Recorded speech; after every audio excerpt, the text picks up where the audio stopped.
Hi, I'm Jason from AuthorizeNet, and today I'd like to show you how to void a transaction, process a refund, or issue a credit. To start, let's log into the AuthorizeNet merchant interface at https://account.authorize.net or via the AuthorizeNet homepage.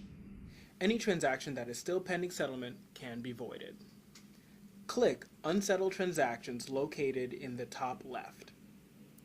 Select the transaction by clicking on the transaction ID link. Click the Void button. A message will appear asking you to confirm that you want to void the transaction. Keep in mind that once you void a transaction, it cannot be undone, so be sure you want this transaction voided. Click OK. Once complete, you will receive a message stating that the transaction was successfully voided.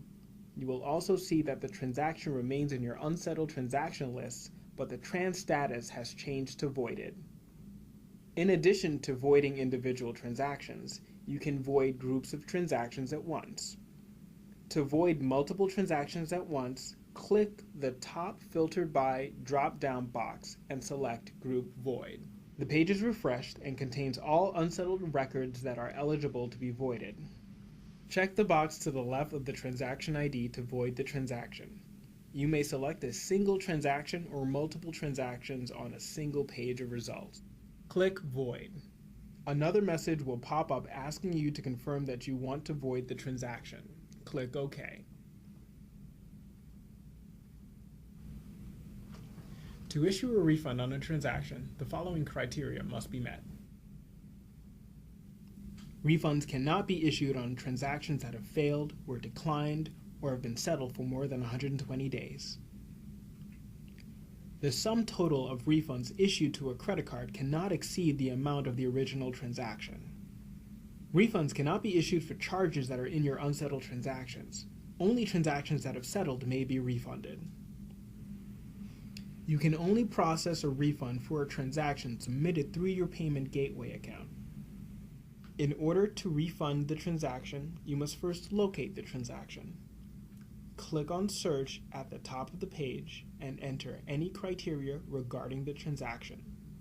For example, if you know the transaction ID, the specific transaction will be pulled right up.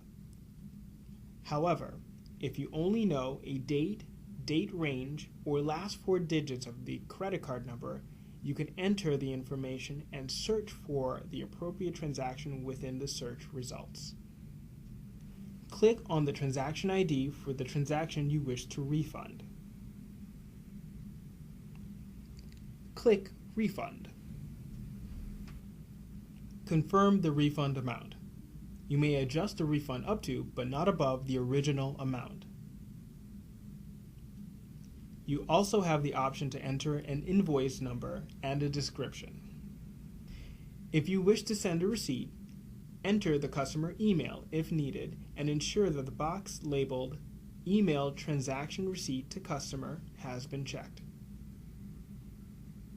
Click OK. The refund has been submitted. In order to refund a transaction following the 120-day limit, you will need to apply for Expanded Credit Capabilities, or ECC. To find out more about ECC, please visit our knowledge base at www.authorize.net/help. The title of the article is How Do I Apply for Expanded Credit Capabilities? We hope this demo has been helpful to you, and thank you for being a valued AuthorizeNet merchant.